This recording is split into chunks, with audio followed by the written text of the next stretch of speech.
Mẹ tôi ép du siêu cường tivi tôi ép du mạng du cái âm nhầm thằng nhầm cái này là thằng nhầm nghĩa là nướng thịt nướng gà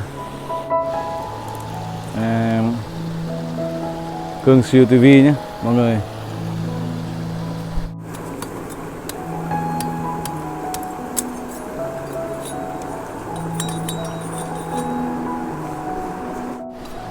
Hôm nay mình sẽ nướng đây mọi người. Hôm nay mình và Cương Siêu TV giao lưu nhé mọi người nhé hôm nay nhé.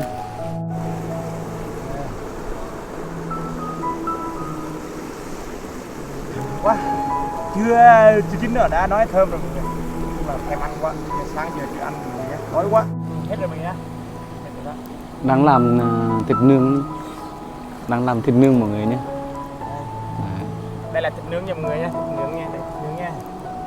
Bây giờ mình sẽ đợi mấy phút nữa lại để mà lửa nó có than mọi người.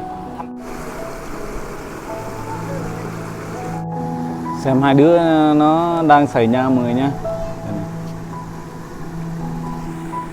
Đó, xây nhà rất là đẹp luôn,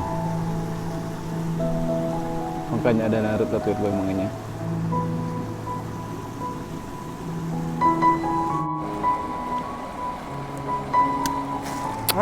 Đi đây.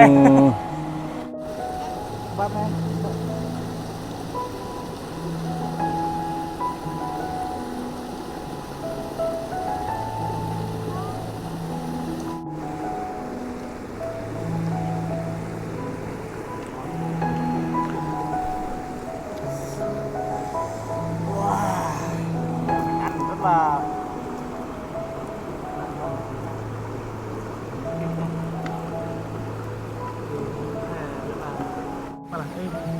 bia anh ta nó đi tầng anh ta nó đi có về cái đường gì hẳn tất cả có chút chút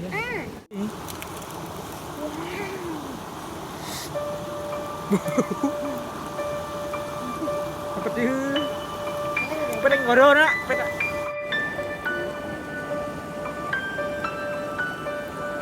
ông cứ tôm cực chặt nha.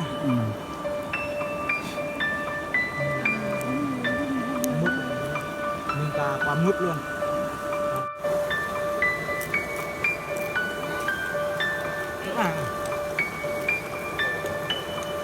Rất đúng.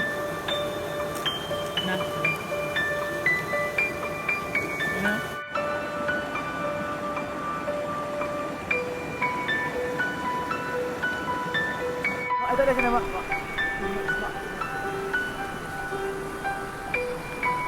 Tanong bom na. Teman-teman.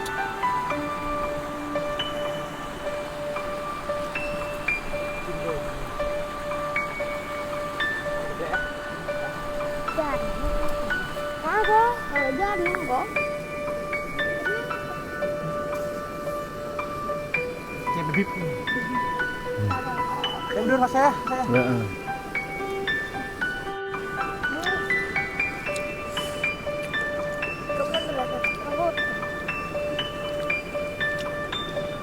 Tá gần